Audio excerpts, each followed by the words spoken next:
Opa, vamos lá, pessoal. Hoje a gente faz breve, é, um breve resumo de algumas ideias importantes para a questão da teologia aplicada. Vamos lembrar que vocês vão trabalhar com infanto-juvenil. O MQTI tem como base, como foco principal, o público infanto-juvenil. Então, tenham isso em mente para que a gente possa desenvolver as ideias que eu vou falar com vocês hoje. Bom, esse público infanto-juvenil, né, são de crianças, desde ali 3 anos, 2 anos, às vezes berçário, maternal, depois infantil, e aí já em idade escolar, ensino fundamental 2, né? Todo esse grupo de crianças e depois os adolescentes no colegial e depois indo para a faculdade. Tem adolescente que está entrando na faculdade 16, 17 anos e faz parte do grupo de ação dos professores de escola bíblica, dos líderes de grupos.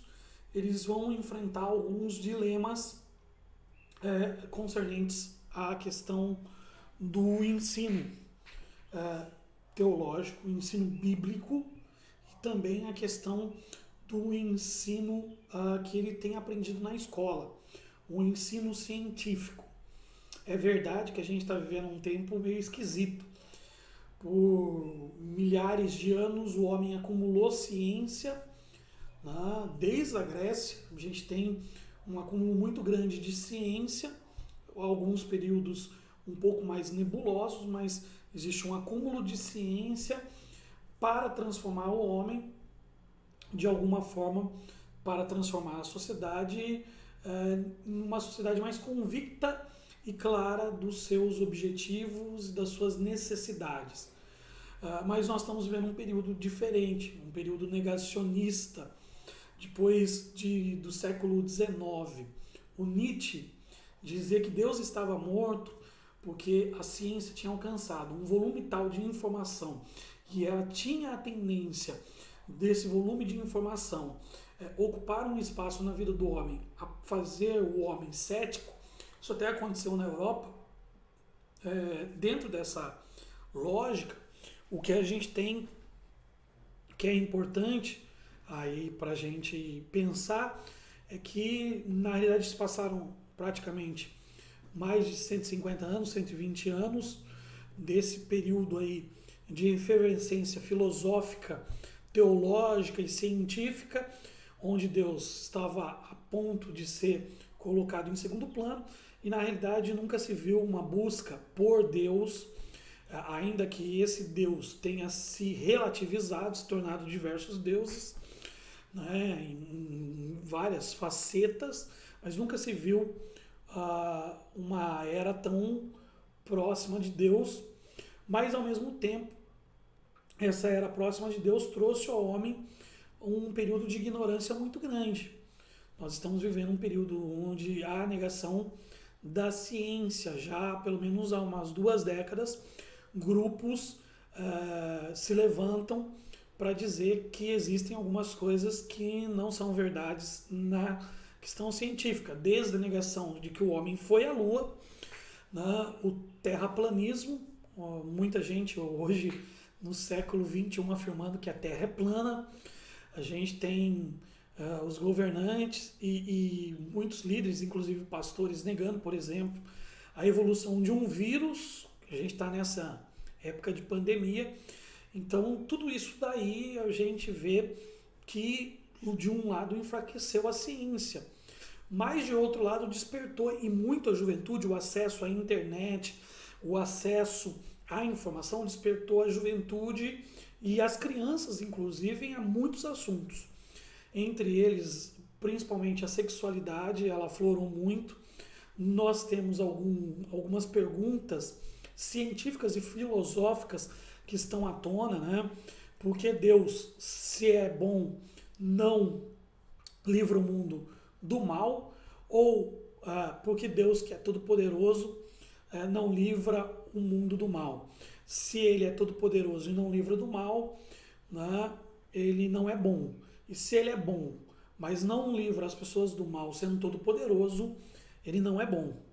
Né? Então essas questões estão apostas aí e algumas perguntas surgem com a evolução da ciência, com o acesso à informação, por exemplo, algumas questões que a gente vai começar a falar agora. Então, eu vou fazer aqui um apanhado de coisas que são importantes para você que é professor infanto-juvenil, para que você questione.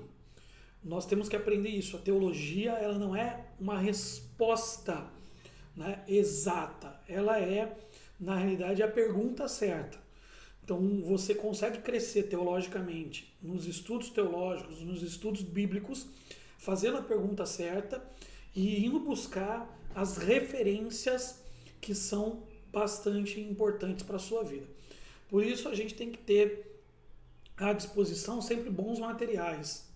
Né? Então, esses bons materiais, eu só vou apresentar um aqui que está na minha mesa, que é muito importante para que você possa ter uma base, né? Eu já até citei isso, acho que aqui fica melhor, uma base da teologia sistemática. Esse é do Sproul, é um autor bastante conhecido e que pode trazer bastante relevância para a gente. Somos Todos Teólogos é um livro dele, né? Um livro de capa dura, bem legal, não é difícil de leitura, ele tem aí 500 páginas praticamente, 480 páginas, mas a letra dele é legal para você ler. Se você ver de perto aí, tem bastante espaço entre os parágrafos, entre as linhas, e é importante para você ter algumas questões que precisam ser respondidas. Então, vamos começar a enumerar algumas questões importantes do Antigo Testamento para que você aprofunde. Infelizmente, eu queria ter conversado com você em sala de aula, não foi possível. Mas é importante que você aprofunde.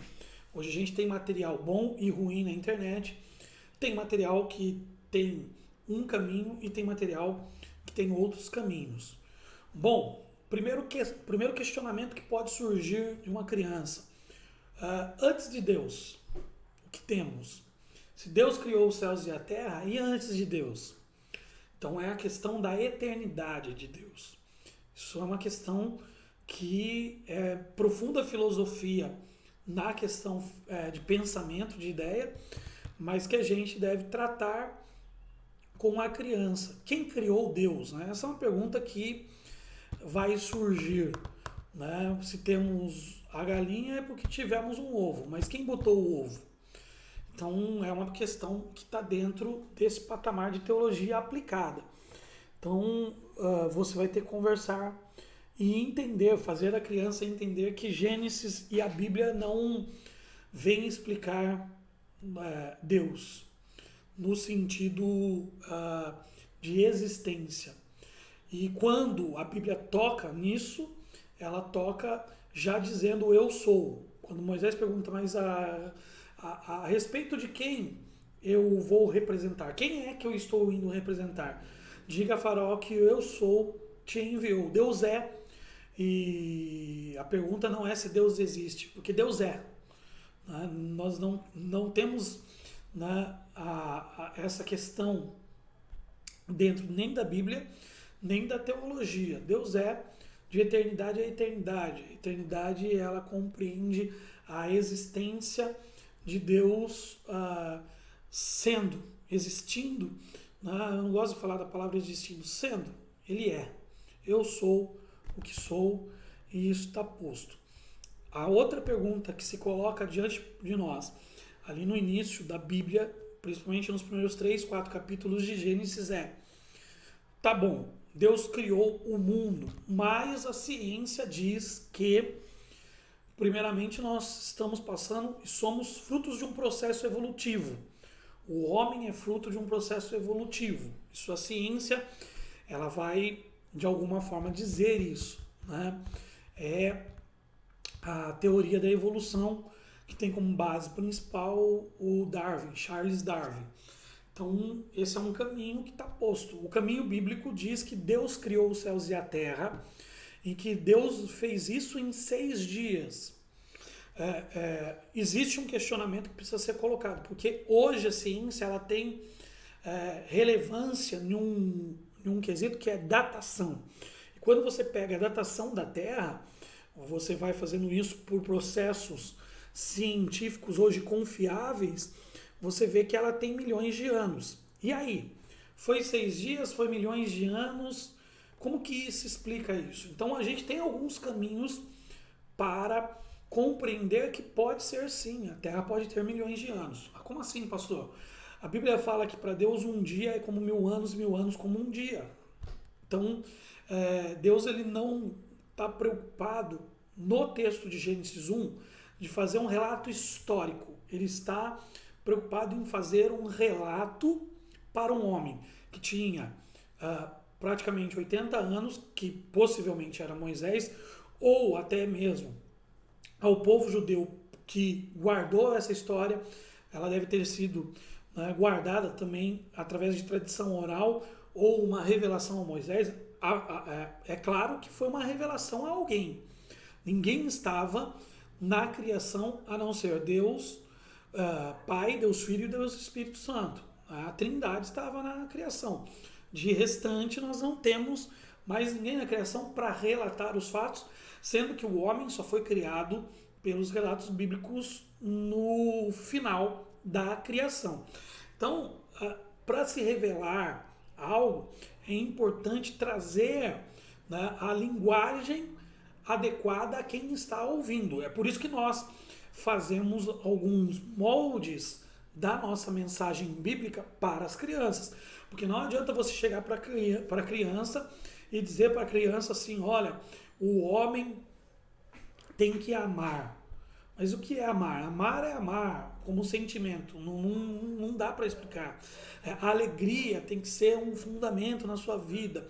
Ela sabe o que é se alegrar, mas e quando tiver que ser triste? Quando tiver uma situação difícil, eu tenho que ser alegre também? Não, tem que ser alegre. Então você tem que fazer um molde para as situações. Você tem que explicar a história de Davi, de Golias. Você tem que explicar no Antigo Testamento que havia sacrifício de animais. Então por que havia e hoje não há mais? Podia matar animais e hoje não pode mais? Como que é isso? Você molda a mensagem para explicar, né? Que Jesus morreu na cruz, que as pessoas de alguma forma atacaram Jesus. Então, da mesma forma, Deus vai conversar com um homem que não tem conhecimento científico e que, por muito tempo, 40 anos, vivia no deserto. Então, você vai trazer essa revelação, se foi para Moisés ou se foi para qualquer outro homem, dentro de um aspecto que ele entenda. E um aspecto que ele entende é a criação por tempo, por era, fazendo com que o homem entenda que há espaços cíclicos. Então, a criação pode ter sido em 6 dias? Pode. A criação pode ser em milhares de anos? Pode. Então, como é uma ou é outra? É fato. Mas nós precisamos pesquisar. As possibilidades elas estão diante de nós, mas a pesquisa tem que ser feita. Porque você vai ter que responder aos seus alunos. E qual base você vai responder? A base do seu conhecimento. Tá certo? Então a gente tem essa questão. A criação do homem. O homem é fruto de evolução, é fruto de criação. É fruto de uma ação criativa. Né? E pode ter havido evolução nesse processo de criação? Isso é uma questão. É fato que nós estamos em processos evolutivos. Se a criança ou o jovem é vidrado aí nesse mundo nerd, talvez ele vá te perguntar, e aí, e os dinossauros? Eles existiram ou não existiram? Então, como há um processo de extinção hoje que a gente vê, a gente tem, por exemplo, o tamanduá-bandeira. Tamanduá-bandeira corre risco de ser extinto. Os dinossauros foram extintos, mas foram extintos por quê? São essas perguntas que elas devem ser respondidas com base. Não adianta você chegar para a criança e dizer assim porque é assim. A criança ela não aceita, o jovem não aceita. E o mundo tem muitas boas respostas. não só o mundo, como outras seitas e outras religiões têm resposta para essas situações. Então, a ciência não é inimiga da Bíblia, nós precisamos encontrar. Então, para isso, por exemplo, eu dou sempre uma dica. Adalto Lourenço é um criacionista de 6 dias. Pô, é um cara que eu respeito muito, que eu gosto muito. Pode procurar ele. A gente tem o Wayne Grudem, que acredita na possibilidade da Terra Velha, de milhões de anos. Né? Então, você tem algumas possibilidades. É pesquisar, tomar cuidado. Né? Tem muita gente que é ruim de teologia, é ruim de fazer essa junção entre teologia e ciência. E a gente tem que utilizar a ciência para dar apoio, sustentação a tudo aquilo que a Bíblia tem dito. Porque a Bíblia ela é um traçado histórico da vida humana também dentro desse contexto. Né? Logicamente que a Bíblia ela deve ser encarada por fé, por nós cristãos, mas muitas coisas que nós cremos pela fé, elas estão também postas e a ciência pode nos dar um apoio. A arqueologia hoje bíblica, os estudos históricos, os estudos antropológicos, ela dá uma noção muito interessante do que houve e do que pode ter havido. Então, é importante ver esses 3 capítulos. Outra coisa que é posta, né? Isso tem que estar na mesa aí para você estudar. A criação de Deus se resume a um primeiro casal somente, ou esse primeiro casal simboliza, na realidade, o que Deus fez em diversos lugares diferentes. Pastor, mas como assim? Isso daí é meio esquisito, hein? Não estamos entendendo isso. Como pode? Pode ter havido isso? Pode. Porque, como a gente explica, por exemplo, as diferenças nos tons de pele.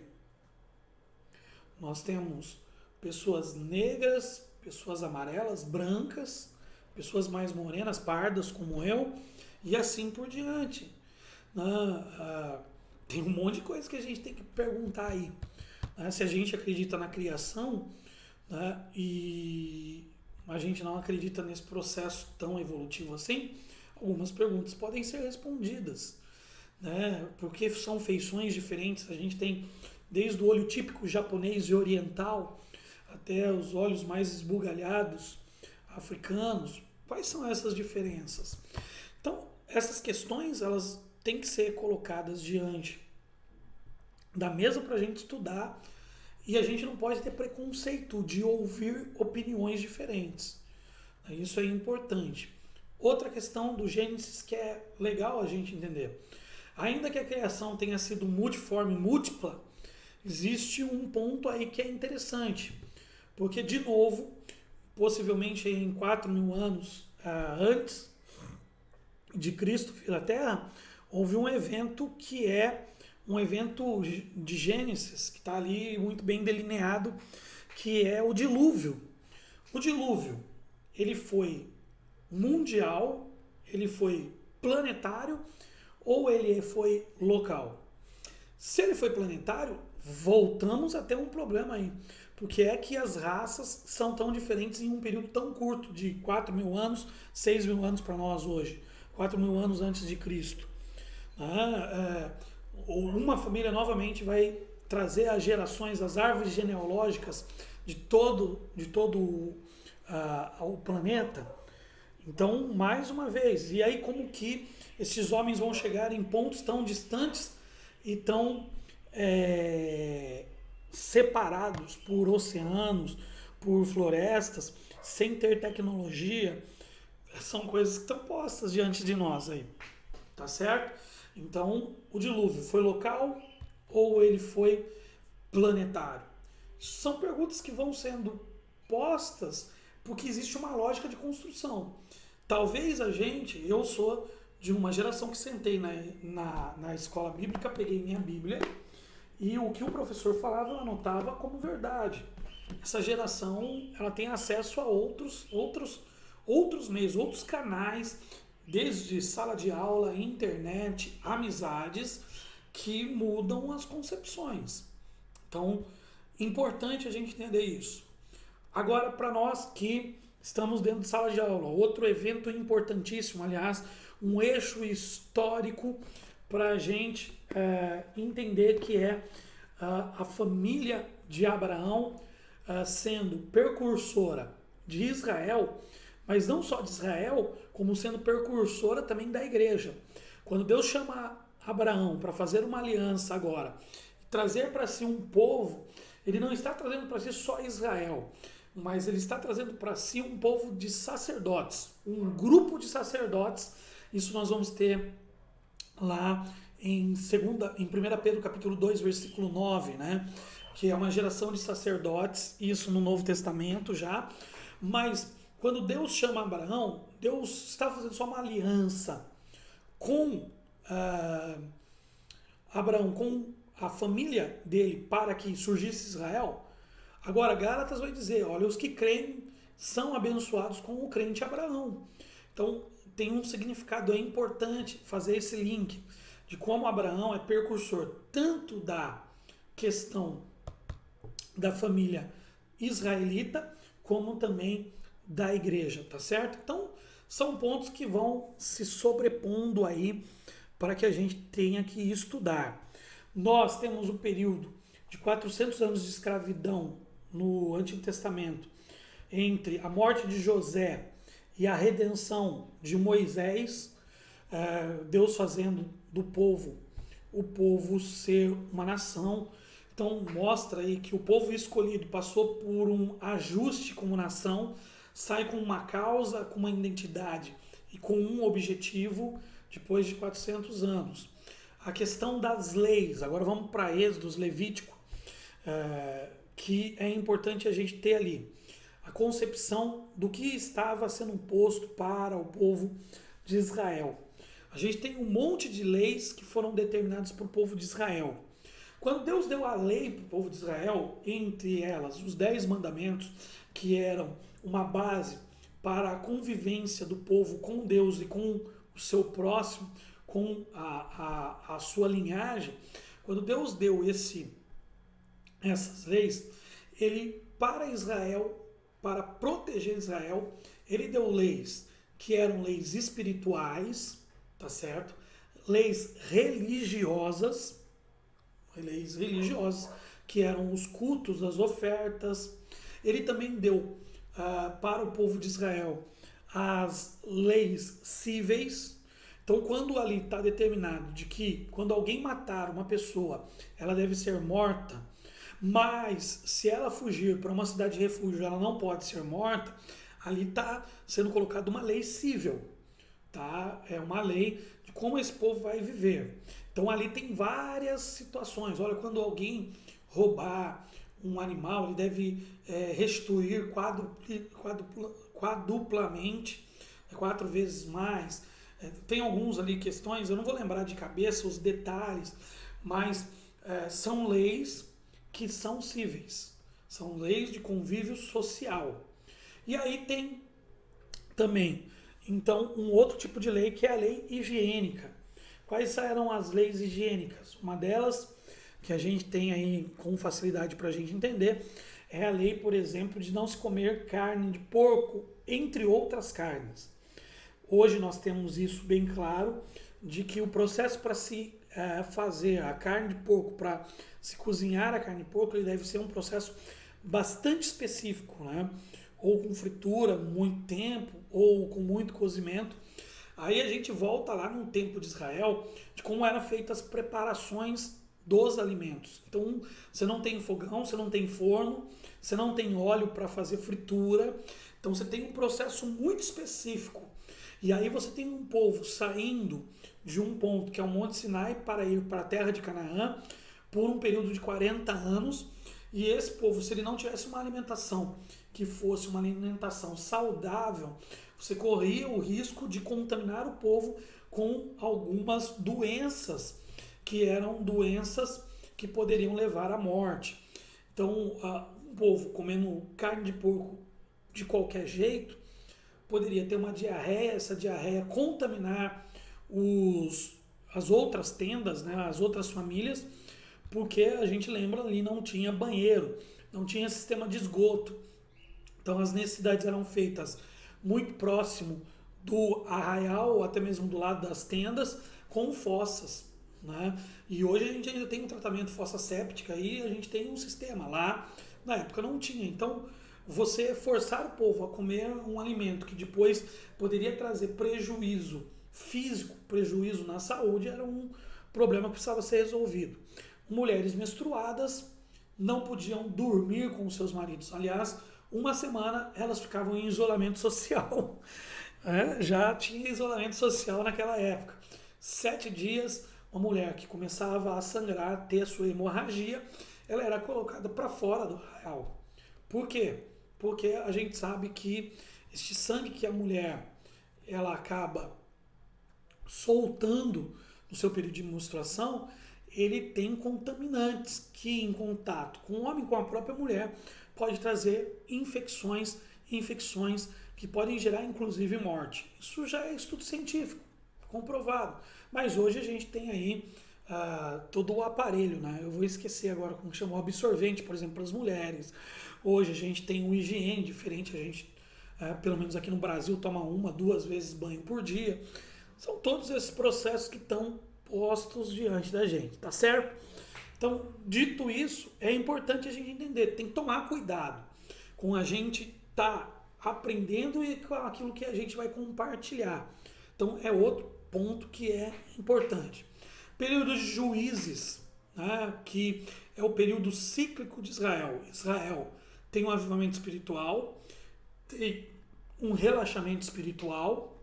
Depois do relaxamento espiritual, vem as consequências, né? Geralmente o povo passa por uma opressão de algum povo. Lembrar, por exemplo, os midianitas, lembrar que eles oprimiam o povo ali, a família de Gideão. Gideão tinha que fazer suas coisas escondido. E aí Deus levanta então um juiz. Deus levanta um homem, uma mulher, no caso de Débora, para que faça a libertação do seu povo. Então esses ciclos são muito importantes de a gente entender, e os homens que conviveram, Gideão, Sansão, como que Deus tratava esse período. Esse período governamental de juízes também era conhecido como período teocrático. Por quê? Porque Deus indicava os caminhos aos juízes e consequentemente aos sacerdotes. Até aqui vem Samuel, e no período de Samuel, após a morte de Eli, o povo olha para as nações ao lado e resolve então que elas deveriam fazer o quê? Elas deveriam ter... Opa, meu computador deu uma caidinha aqui. Eles deveriam ter um rei como as nações tinham. Então há o processo de escolha de Saul, que foi uma escolha, entre aspas, humana. Foi uma escolha do homem, e que foi reverendada por Deus através da unção de Samuel, e depois uma escolha de Deus escolhendo Davi, que era um pastor de ovelhas, e que agora então ele se torna rei sobre Israel. Esse período em que governaram Saul, Davi e Salomão é chamado de Reino Unido. Depois de Salomão, o reino é dividido em 2 reinos, o de Israel e o de Judá. O reino de Judá foi aquele que permaneceu até os tempos de Jesus. Aliás, Jesus era judeu, descendente de Davi, descendente da tribo de Judá. É por isso que a gente canta aquela música, ele é o leão da tribo de Judá. Eu não vou cantar aqui, deixa pra lá. Mas é o leão da tribo de Judá. Jesus, então você tem toda uma genealogia. Uma coisa importante, nos livros de 1ª e 2ª Samuel, 1ª e 2ª Crônicas e 1ª e 2ª Reis, eu falei fora da ordem aqui, né? Mas esses livros, eles são crônicas, tá? Crônicas do rei, o que significa? Que havia, entre aspas, um jornalista que anotava o dia a dia do reinado, do rei. E esses textos que vão ser acrescidos ao Torá, esquecidos aos escritos sagrados judaicos, eles são os principais relatos. Muito cuidado, porque dentro desses capítulos existem, por exemplo, a história de Saul consultando uma pitonisa, uma mulher que chamava espíritos, uma adivinha. Então, muito cuidado aí, muita calma nessa hora, porque às vezes a gente pega textos que estão na Bíblia e acabam aplicando ele e ele pode sair de um jeito errado. Ali você vê que Saul consulta a pitonisa pedindo que queria falar com Samuel. E o cronista, ponto de vista dele, ele escreve que Samuel subiu da terra e que aquela mulher falou por Samuel, ou estava ali o espírito de Samuel. E nós sabemos que isso é impossível, por quê? Porque o homem é dado morrer uma vez só. E toda consulta à pitonisa, toda consulta aos mortos, toda consulta aos médiums, essa é a palavra que eu estava procurando aqui para falar, consultou uma médium, toda consulta aos mortos, ela é vista como uma afronta, uma abominação a Deus.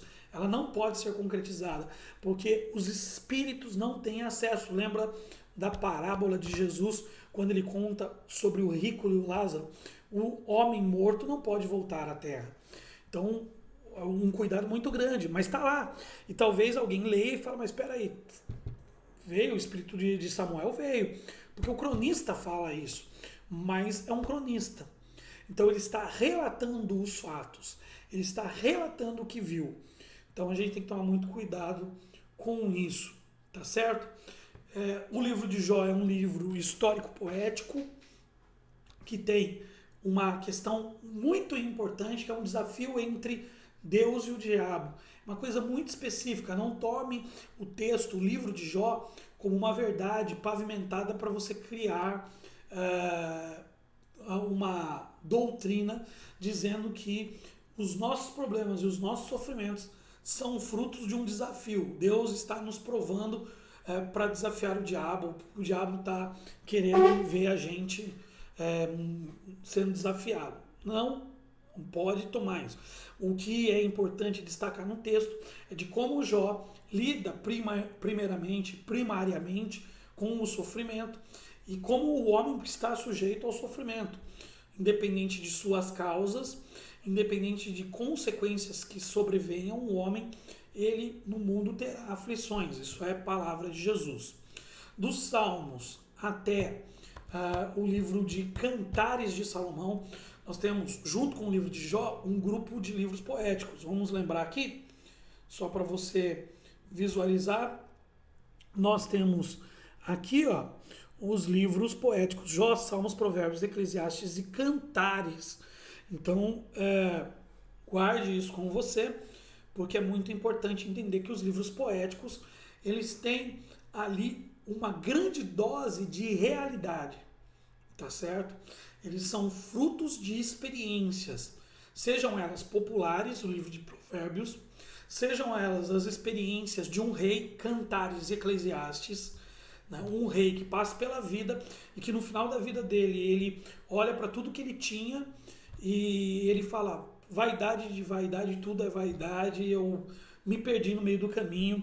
E o homem tem que tomar cuidado com as vaidades, porque senão ele se perde no meio do caminho. O livro de Salmos é um inário que relata muito cada fase, principalmente de Davi como grande salmista e de outros homens, questionando, colocando a alma para fora. Persegui os meus inimigos e os alcancei, os consumi. Ao dizer isso, ele está expressando o que a alma dele sente. Não significa que isso nos dá o direito de pegar esses salmos e aplicar eles nas nossas orações. Senhor, assim como Davi orou, eu oro também para que os meus inimigos, para que estes salafrários, eles sejam queimados no óleo ardente, na mirra ardente. Então, muito cuidado, tome muito cuidado, porque senão a gente pega e descontextualiza o discurso, a pregação, a mensagem cristã.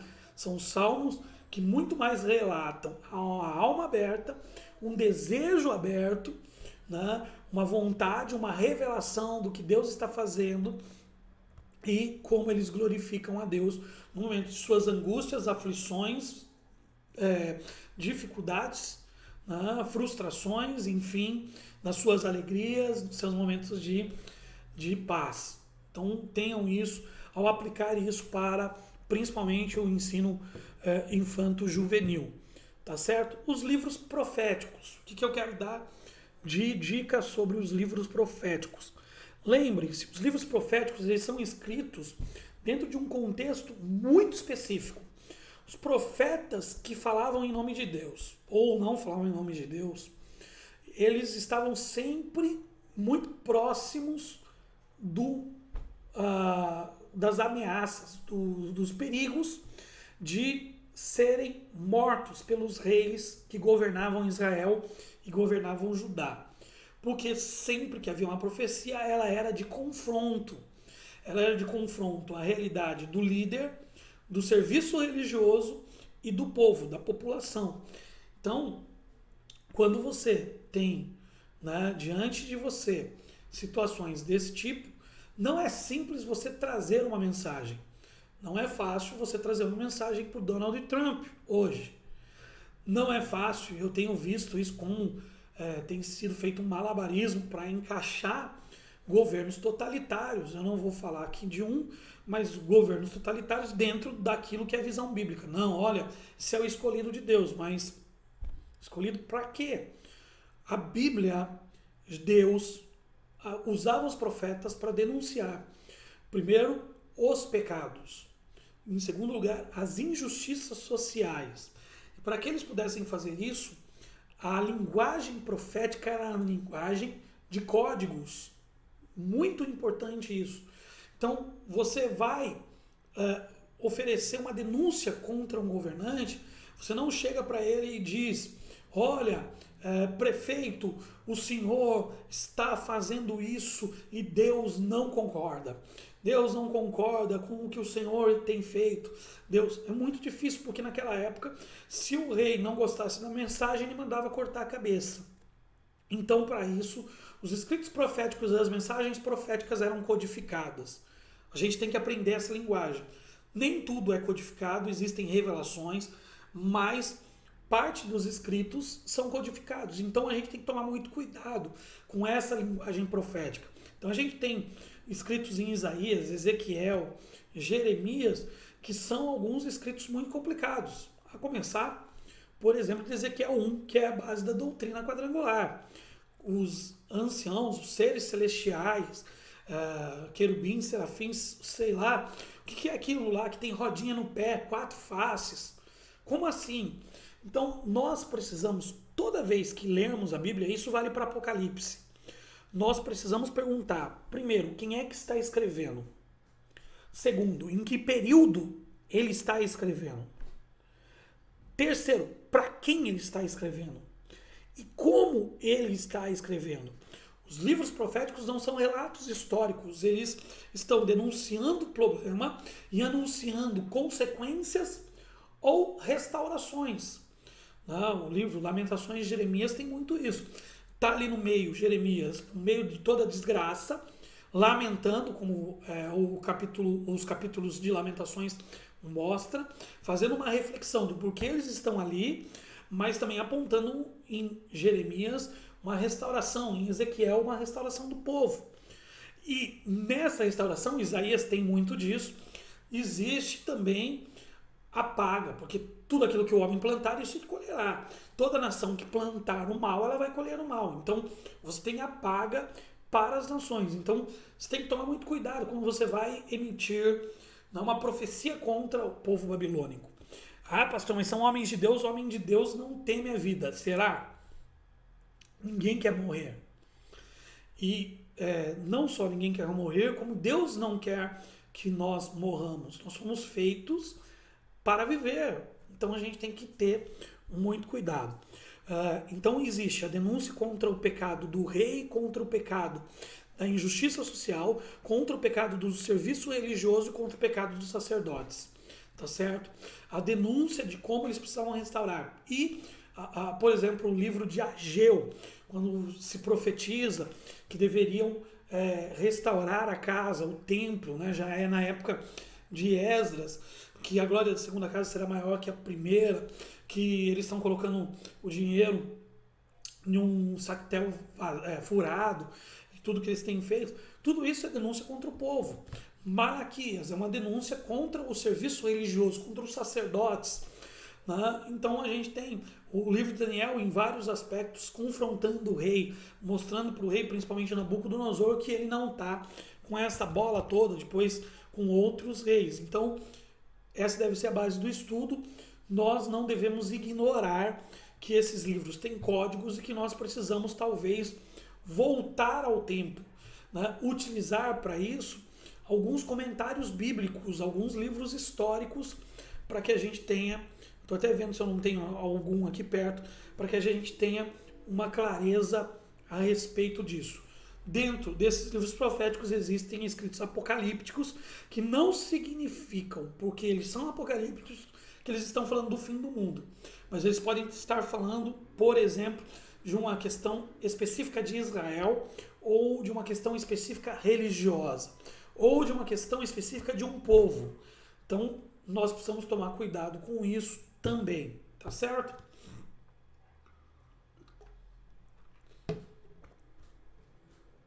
Perdão. Passamos para a reta final, então, que é o Novo Testamento.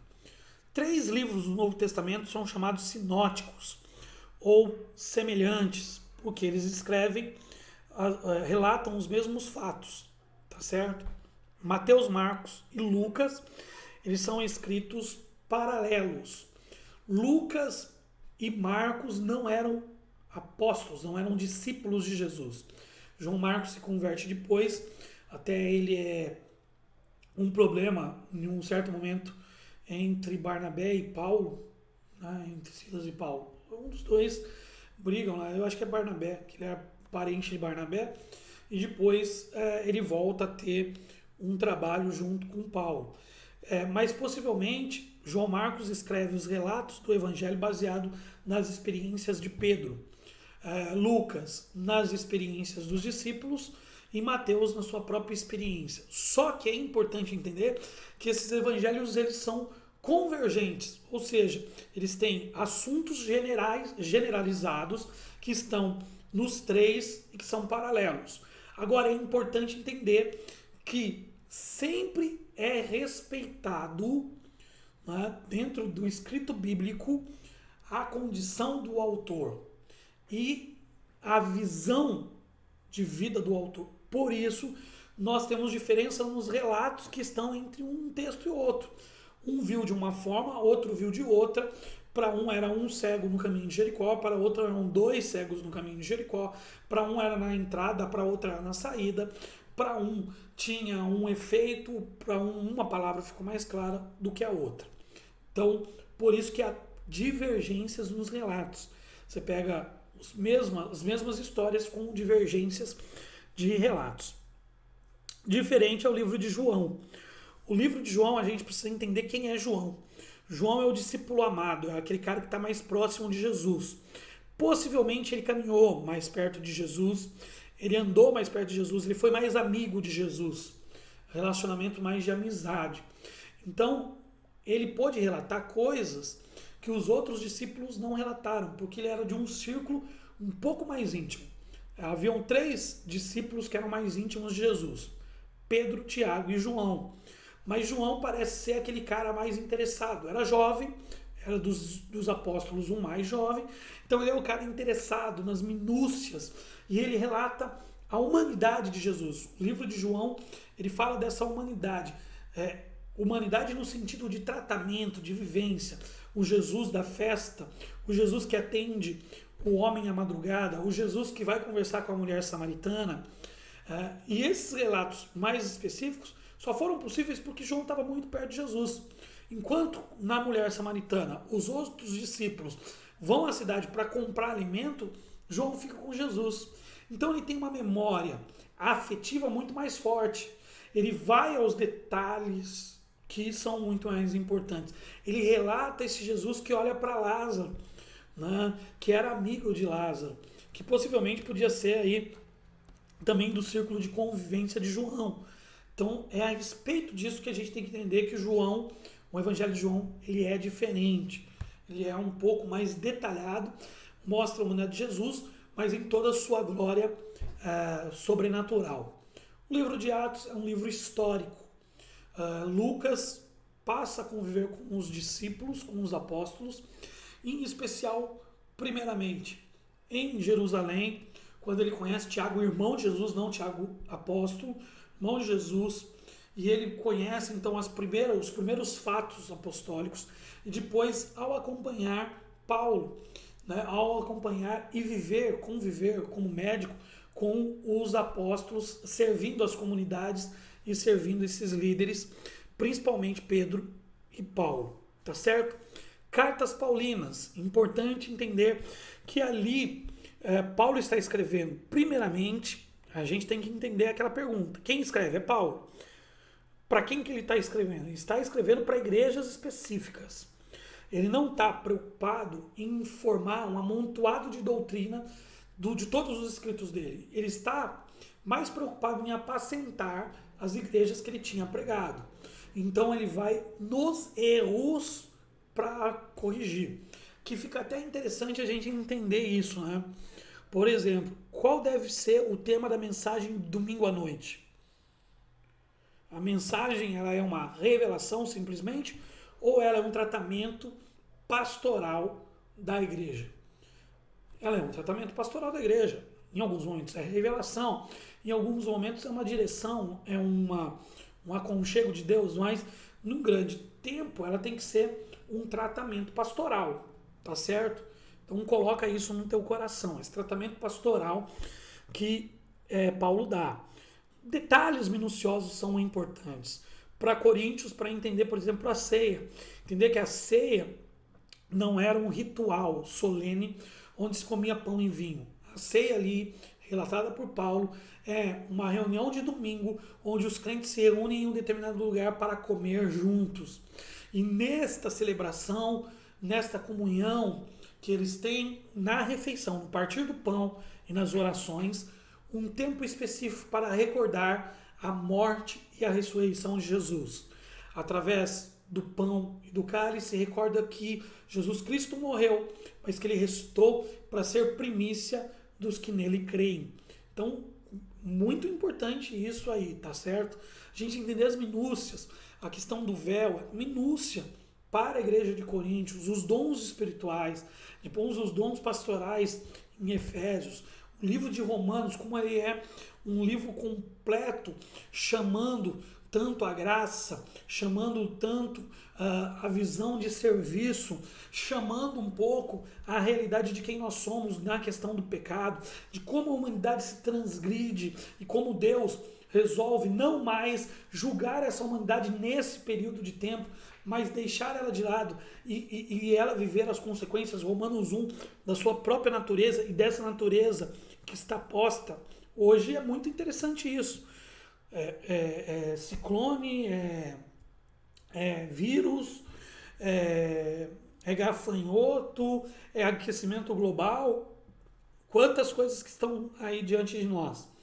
Então, dentro desse fato que está ocorrendo, nós precisamos entender que existe uma resposta na natureza, uma resposta, né, das leis físicas que foram colocadas por Deus, que o homem, ao infligir e pecar contra Deus, infringe também a natureza, tá certo? As cartas pastorais, Tiago falando sobre fé e obras, é importante a gente entender o que ele está dizendo ali, de como a fé ela precisa se tornar uma prática.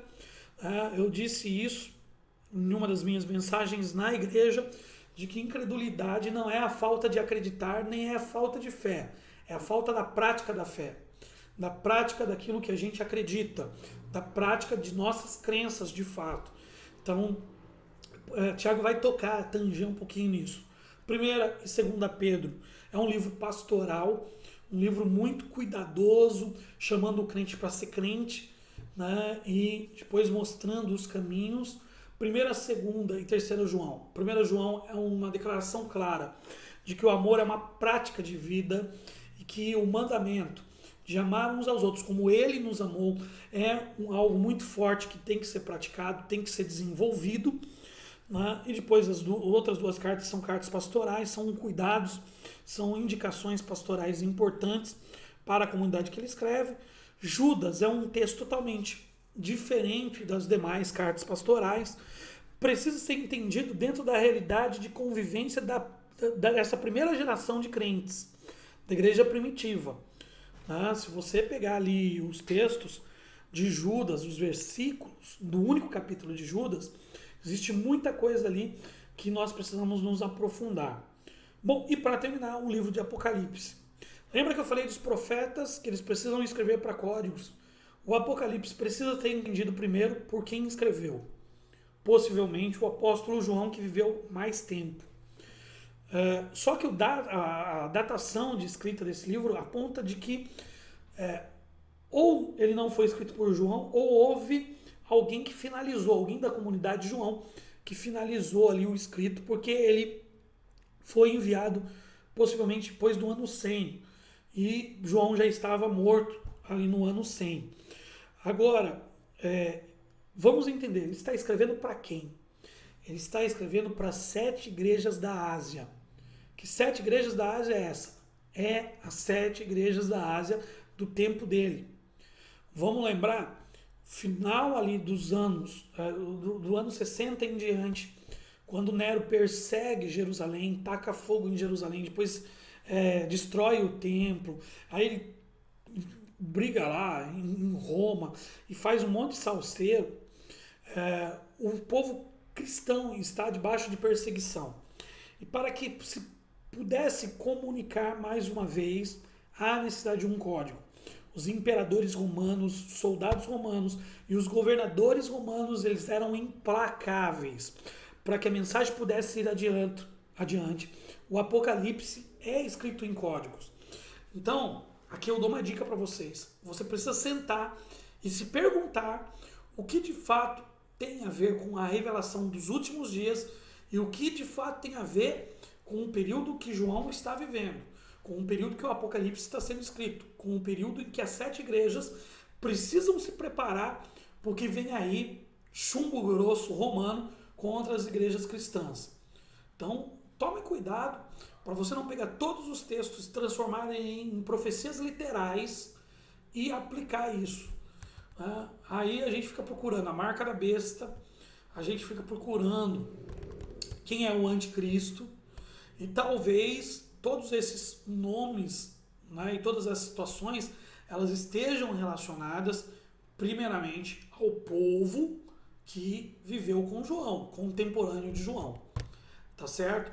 Então, entender isso é fundamental na teologia aplicada. Para isso, queridos, ler a Bíblia, ler livros, pesquisar na internet, ouvir professores e doutores é fundamental. É uma pena, eu lamento muito mesmo, que nós não pudemos ter esse período de conversa, fazendo esse panorama geral bíblico dentro de sala de aula. A gente perde um pouquinho, lógico que eu não teria como fazer com que tudo isso ficasse claro e assim, desse todos os caminhos para você, mas eu daria alguns caminhos para que vocês pudessem pesquisar.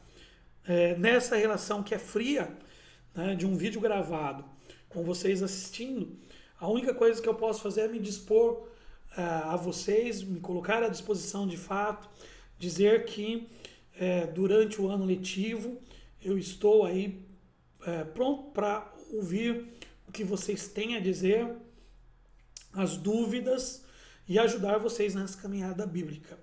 Lembrando sempre que o meu nível de conhecimento é muito limitado.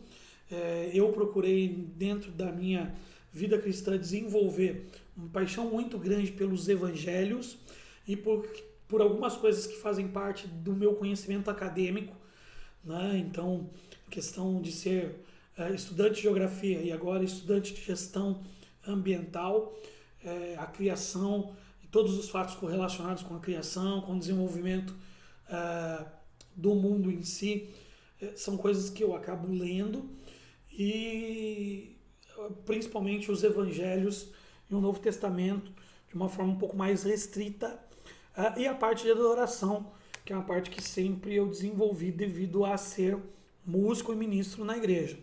Então, eu me coloco à disposição para, dentro dos meus limites, dentro da minha capacidade, ajudar vocês e trazer essas, talvez, respostas ou caminhos para que você estude e crie as suas convicções, as suas ideias, né, o seu jeito, o seu modo de passar essas ideias. Nós vamos encerrar por aqui essa aula e então vocês vão estar recebendo a avaliação para que vocês possam estar fazendo. Esse vídeo vai ficar aí para nossa história, não sei quanto tempo o YouTube vai suportar esse vídeo com a minha cara feia e a minha voz ruim, mas se você gostou, compartilhe. Mais uma vez estou à disposição no WhatsApp e assim que a gente sair dessa pandemia, desse distanciamento social, com toda certeza estarei à disposição de vocês na rua, na igreja, na minha casa, onde for necessário, para a gente conversar e dialogar sobre teologia bíblica, sobre a aplicação dessa teologia, principalmente nos círculos infanto-juvenis. Tá certo? Deus abençoe todos. Um ótimo ano letivo para vocês. Eu me despeço aqui de vocês, mas fico à disposição presencialmente e através do WhatsApp, tá certo? Um grande abraço a todos os alunos. E muito obrigado a toda a direção do MQTI, mais uma vez, por mais um ano, me convidando para lecionar.